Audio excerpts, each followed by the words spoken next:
Give a quick taste. Wow. Yep, that's gonna be good. Bottoms up. Oh my God. Good Lord, man. Those homemade croutons, I'm telling you, out of this world. What's going on, everybody? My name is John Serwin, and this is my kitchen. Welcome. Today, I'm gonna show you how I made this, an overstuffed chicken Caesar wrap. I don't know about you, but I know I'm tired of ordering a chicken wrap and having piddly amount in there. I overstuffed this one. We'll show you the techniques and how it's done coming up. Stay tuned. Well, it's time to experiment with some voiceover work. What I have here is about a half of a French loaf that I'm going to cut up into bite-sized cubes and place them on a half sheet pan, leaving them uncovered overnight to stale. One important step I took was to ensure that all crust pieces were face down, allowing the soft interior to be exposed to the air. For our chicken Caesar wrap, we are going to go high class this time. I actually have some Parmigiano Reggiano left over, so I am going to use it in there. I figure, why not? You could use regular Parmesan if you want. Saying Parmigiano Reggiano is because that's legitimately the name. That is where it comes from. It's actually from Italy. When it's called just Parmesan, it is not the stuff from the Parmesan region of Italy. So I'm gonna grate up. Probably gonna need about a cup of this, so I'm gonna microplane a bunch of this. There we go. If we need more, we can always microplane up some more. Remember that bread that we cut up in cubes to stale? Well, let's see here. Yep, pretty stale now. So we are going to make homemade croutons. Full disclosure, this is my first attempt ever at making homemade croutons. So let's see how it goes. I have some garlic olive oil here that I am going to saturate the stale bread with. And most likely, from what I've seen online and what I've read, you're probably going to need more and more and more. You're going to think you have enough, but you're going to need more and more and more. Take some of that Parmesan, or Parmigiano Reggiano, right, if we're going to be legit. Sprinkle some on there. Go in with some parsley, maybe about a teaspoon's worth. Dried parsley, that is. A little bit of oregano. Let's not go crazy on it. We're going to go in maybe a half a teaspoon. Some garlic powder, or granulated garlic, actually, in this case. We're gonna be sparing with it because that olive oil already has some garlic on it, or it's roasted garlic olive oil. And then just a 3-finger pinch of salt. Nothing crazy. Parmesan is already a little salty. So I'm gonna take these, mix it all up, and yeah, I can tell, I'm pretty sure I'm gonna need more oil in there already. We're gonna get it fully saturated. We got our oven heating up to 300 degrees Fahrenheit because we are gonna get them back on that sheet tray and toast them off. So we want it like a crouton, right? Crisp throughout. So we're gonna check this, move them around. We'll put them in the oven right now for about 30 minutes. And with them being stale already or dried out, I bet we'll be pretty good with it after 30 minutes, but we're gonna check in about 20 minutes, probably move them around and maybe give them that extra 10 minutes if need be.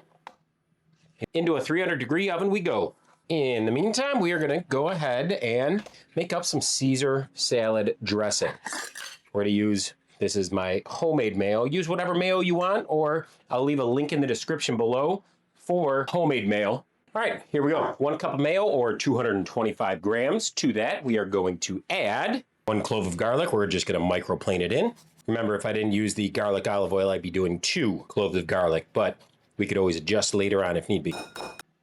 Here we have 2 tablespoons of some lemon juice, 1 teaspoon of some Dijon mustard, 1 teaspoon of some Worcestershire sauce, or 5 glugs. Go in with about 1/4 of a cup of some Parmesan here, or the Parmigiano Reggiano. Fresh cracked black pepper to taste. We're probably going to go about 10 grinds, because we can always add more at the end, which we will, because fresh cracked black pepper kicks booty. 1 3-finger pinch of salt. Last but not least, might sound crazy, but it's got to be in there. I'm going to go 1 teaspoon of some anchovy paste. It's classic to Caesar. You can do an anchovy fillet, but do 1 teaspoon. I'm going to go ahead, give this a mix up, and test her out. All right, let's see.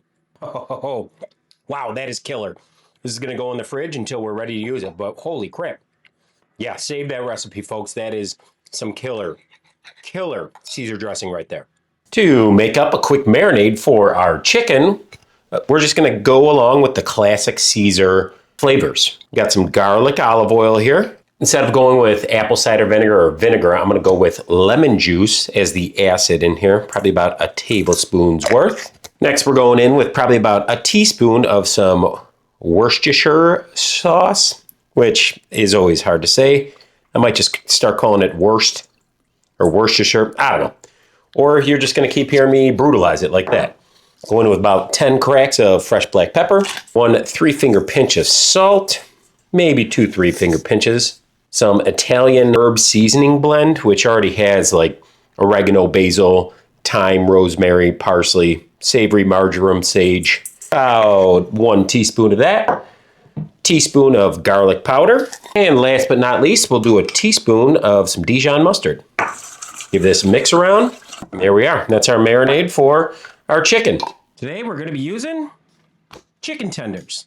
To prep up our chicken tenders, I want to show you the way I get the tendon, because chicken tenders here, if you see, let me show you right there, that tendon runs down pretty much to here on the chicken tender. So what we're going to do is get that out of there.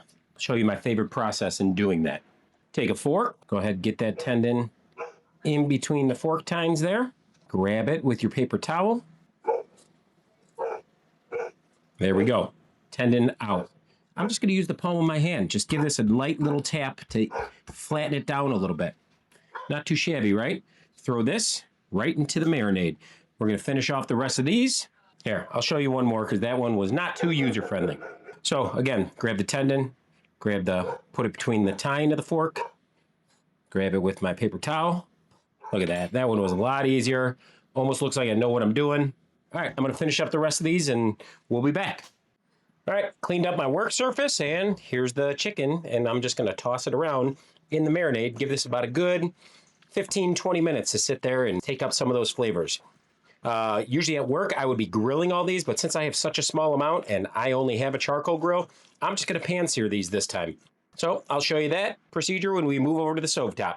All right, 20 minutes has elapsed, and this is what our croutons are starting to look like. Not going to lie, it is smelling simply amazing in here. So I'm going to toss these up a little more. I'm going to let these cook for the last 10 minutes. Get them nice and crisp. All right, we're busting out the old mixer here because we are going to make our own flour tortillas for our wrap. Figured why not? Let's get wild. You could always buy them yourself, but I know we have the techniques on how to do it. So 360 grams all-purpose flour. Going to create a little bit of a well in the center here. 6 grams of some kosher salt. 5 grams of some baking powder, not baking soda, baking powder. Then go in with 75 grams of melted fat of your choice. Today I am using rendered bacon fat. You can use beef tallow, butter, lard, whatever you feel. We do have one last ingredient, but I want to get this started up. Our last ingredient will be some warm water, but I want to get this fat start coating the flour. So we're going to go on to some low speed with our dough hook. I have 230 grams or 1 cup of some warm water. Tempt out to be about 120 degrees. We're going to pour it in over a matter of about 15 to 20 seconds. Mixer's not working out that great, so I'm going to go ahead. I'm going to scrape this down, get this kind of all incorporated by this spatula first. I probably honestly should have started with the paddle attachment. That would have been smarter. So you know what? I'm actually going to do that. I'm going to go paddle attachment first and then switch to the dough hook later. So paddle attachment first, then dough hook. Go ahead and scrape this off. We'll give this a head start, probably 2-3 minutes with the paddle, and then switch out to the dough hook. All right, we've given it about a good 2 minutes on the paddle, and we're going to switch out to the dough hook. Very shaggy right now, but when we turn this out and start kneading it by hand, we will get more flour incorporated if need be. All right, dough hook down for about, we'll go maybe a total of 3 to 5 minutes. I'll let you know when we come back.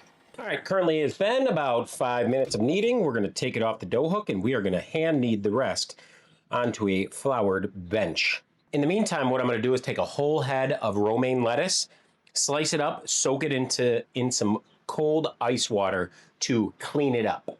As I was mentioning, I'm going to take a full head of romaine. We're going to chop this up, not finely right now. We're just going to give it a rough chop, and I just want to get rid of some of those scraggly pieces off the top. but it definitely has a little bit of dirt on there. I mean, it's lettuce, grows in the ground. What are you going to do? Not going to finely chop this yet because we're going to finely chop it later on. So just a rough chop.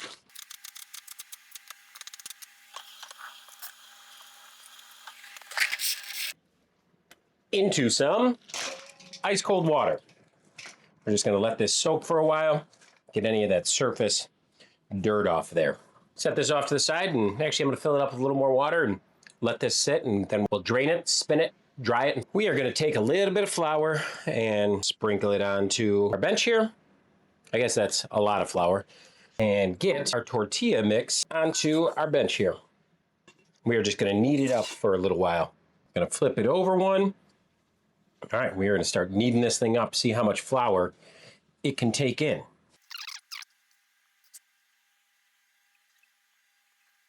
All right, we're going to ball this up and let it rest and hydrate for about 20 minutes. 20 minutes has gone by, and we are going to grab off a 100-gram ball. Let's see how well we do. 164. All right, overshot it quite a bit. 128. All right, I'm not good at this. 111. Ooh, 101. We'll keep it at 101. The rest of this, I'm going to move off to the side. You know what? I'm going to try one at 101, and I'm going to try one at 120. All right, 100, 120. We're going to roll out our 100-gram one first. See how thin and how we can get it, because we are going to really overstuff this tortilla or wrap. We are going to overstuff it immensely, I should say. All right, I am going to get this floured on both sides, start flattening it out with my hand. So we're just going to roll it out. Quarter turn and a flip at the same time. 120-gram one, 100-gram. We got a little electric griddle. That's the 120-gram one. We're going to try and get it maneuvered around and cooked up on this thing. Do about 1 minute on one side and about 45 seconds on the other side. Over at our stovetop, we're going to grab our 12-inch stainless steel skillet, get it onto some medium heat. Give it about 2 to 3 minutes to heat up. After about 2 minutes, we're going to take our chicken tenders, and since there's already oil on these, just going to kind of lay them in here to saute. Not exactly blacken, but we're going to saute them a little bit. It smells good, not going to lie. Time to give these bad boys a flip. There we go, perfect. Just a little bit of color on there. That's all we want. Because these are just thin chicken tenders that will cook to 155 degrees pretty quickly. All right, let's do a temp check. Boom. All right, we are looking good. Everything's past 155. Almost, we're going to get that one a little bit longer. Coming off, going into this bowl. All right, this bowl just had our chicken resting in it. What we're going to do is take that romaine lettuce that we dried, and I couldn't find my salad spinner, so I had to go old school and just use paper towel to dry it off. I'm going to throw in these croutons, by the way, turned out phenomenal and may have been snacking on a bunch of them. So throw our croutons in, throw our chicken in, and you know what? We're not going to miss an opportunity to get all of that flavor right here. I've seen people use pizza cutters to do this, but I figured why not? This little masher should be able to get it all dispersed up. If you want to chop it all by hand on the cutting board, feel free, but I feel like doing it inside of a bowl. I know there's some like famous place, I think it's in California maybe, they use like pizza cutters and it's super loud. I just don't want to dole up my pizza cutter, really. So I'm going to just keep mashing this till it's kind of broken down and there's no real big chunks. I mean, still want a little bit of chunks, but nothing crazy large. That looks pretty good to me. I'm going to grab some of our Caesar and just start drizzling on 3 big tablespoons right now. Go ahead, grab some tongs, mix it on up. Oh man, this smells so incredible right now. Looks a little dry, so 1 more spoonful of Caesar. Oh yeah, feeling better. You know, this is why I like mixing it all up, because we want every single bite to have a little bit of everything. Give a quick taste. Oh, wow. Yep, that's going to be good. All right, let's get our wrap and start folding. All right, we may have some issues with this homemade wrap, but that's why we got a backup, right? So I'm going to take a good amount of this. We're going to stuff this as much as we can. That's probably about as much as I could realistically get on this. All right, attempt 1. I am going to put a little bit more dressing so you get just that like pocket points of dressing and a little bit more Parmesan cheese. Let's see how well we do, and we're going to go this way first. Oop, yep, it's already cracking. Dang it. Maybe if we try it this way first. Trying to adapt and overcome here, folks.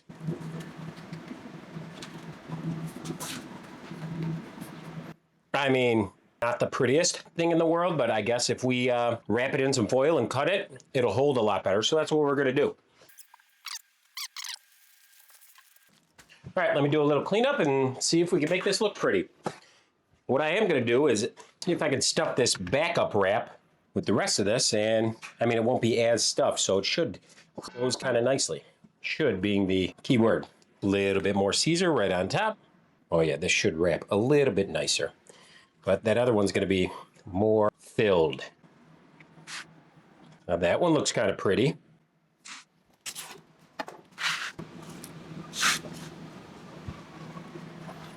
All right, and there you have it, folks. The overstuffed chicken Caesar salad wrap. It's a chicken Caesar salad inside of a wrap that we chopped up, added our own homemade Caesar salad dressing, our own Caesar chicken, the homemade croutons. By the way, if you've never made your own homemade croutons, give them a shot. Those were phenomenal, fantastic. Those were, anytime I have stale bread or leftover bread, I'm cutting it into cubes, letting it stale, making croutons, because that was out of this world, and I'm sure it's going to be great inside of this wrap. But yeah, I figured do a little something on the lighter side. It's actually April and 85 degrees right now in Chicago, so I didn't want to do anything heavy either. But yeah, this is also another option of something to do for lunchtime. It's instead of a sandwich, do a wrap. So, all right, nothing left to do but give it the old official taste test. And you remember when we were overstuffing it and wrapping it, our homemade tortilla kind of broke a little bit, so that's why throwing it inside of foil and wrapping it works out pretty well. All right, nothing left to do but the official taste test. Bottoms up. Oh my God. Good Lord, man. But holy crap, those croutons are still crunchy and garlicky and pungent. It's wow. Man, you get all of that classic Caesar salad taste with the homemade Caesar dressing and those homemade croutons. I'm telling you, out of this world. Give those a shot. Homemade flour tortilla. If I was doing this at work, I would not be making my own tortilla, and honestly, I think I overcooked it just slightly, and it was it was a little brittle when I was wrapping it, but still a phenomenal flavor. You get a little bit of that bacony smokiness. So it's like a chicken Caesar salad with a little smoky bacon and bread. That's kind of what this is reminding me of, and it's fantastic. Actually, I would love to make this for Bob Does Sports. So if anyone out there in YouTube can make that happen, I would love to be able to do this and let him see what he thinks of it. So that man's probably had more than anyone else. So that'd be great to make this for him. Make that happen, Internet. That'd be awesome. I would highly suggest this recipe, highly suggest trying it out because that is absolutely delicious. That chopped factor too, it's so nice to be able to get everything in one bite. But yeah, let me know, what's your favorite kind of wrap? Are you a grilled chicken wrap? Are you a fried chicken wrap? I have some other wraps that will be coming up on the channel. Maybe a buffalo chicken wrap, maybe a Greek wrap with some tzatziki, maybe a chicken bacon ranch cheddar wrap. I don't know, sky's the limit. We're going to figure it out.